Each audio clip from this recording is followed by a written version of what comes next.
In this demonstration, we'll be looking at the occasional boarding feature that we've delivered within Involve, where you can book beds in a boarding house. So to see that in action, the first thing I'm going to want to do is make sure that I've got my bedroom set up correctly. So to do that, I'm going to my school, going to my rooms, school settings, going to my rooms and assets, and then adding an asset for the new room. So I will call this bedroom 5, which will be a single bedroom, and capacity 1. I can then also make sure that students can book that room for whatever days. I can make sure that I allow that for certain pods versus not. If I choose the defaults, it will be available for anybody to book. So going to be creating that. The next thing that I'll be doing is creating the bedroom layout. So here's the one that I've just created, bedroom 5, the single bed.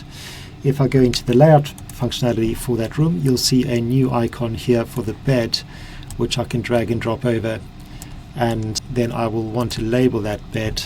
I'm just going to call this bed 007, just to make sure it's got a unique identifier for that particular bed to be booked, and confirming that as the layout for that room. So my beds have been created. The next thing I'm going to be doing is making sure that those are added to the pod, where I can then make sure that that is available for people to book. So I've got a pod created already called boarding rooms. If I go in to edit that pod, I can see already I've got a schedule set up where I can see which rooms are available for when. I'm going to add a new bed to that timeline. So choosing a care event, choosing a occasional boarding recurring event, and I'm just going to call this bedroom, because it's a single bed, just to make that clear.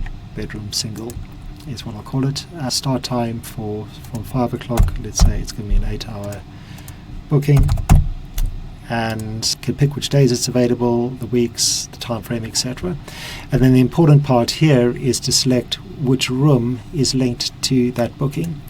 So here, if I just look for the different bedrooms that I have created, there's that single bed I've just created now. So bedroom 5, I'm going to link it to that particular booking. So once I've saved that, you'll then see that appear within the timeline. So the next thing I'm going to want to do is make sure that I've got my rates set up correctly for those bedrooms to be booked. So if I'm going to the bookings area for that pod, I can see I've already set up a number of packages to be available with their own costing. So to add a new package, simply click on adding the package. I can specify the costs, whether I want per event, weekly, termly, etc. That can all vary. So let's say, for example, of this one, I'm going to choose to be a 1-bed package. That's going to contain 1 bed, 1 table, and 1 chair, let's say, for example.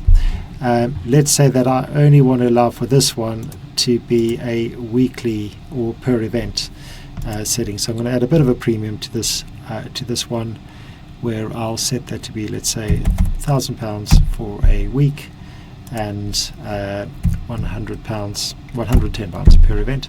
I can also specify the booking notice, so how many days in advance I can book, and the cancellation notice, the number of days I need to give before I cancel that, or else I will be charged the full amount. And I can do the same on the per event side as well. So let's just call that 3 days and 2 days. So that's all set up for that package, and now I'm going to be choosing that bed number 7, the one that I'd created in that single bedroom for 005, so I can make sure that that can be booked.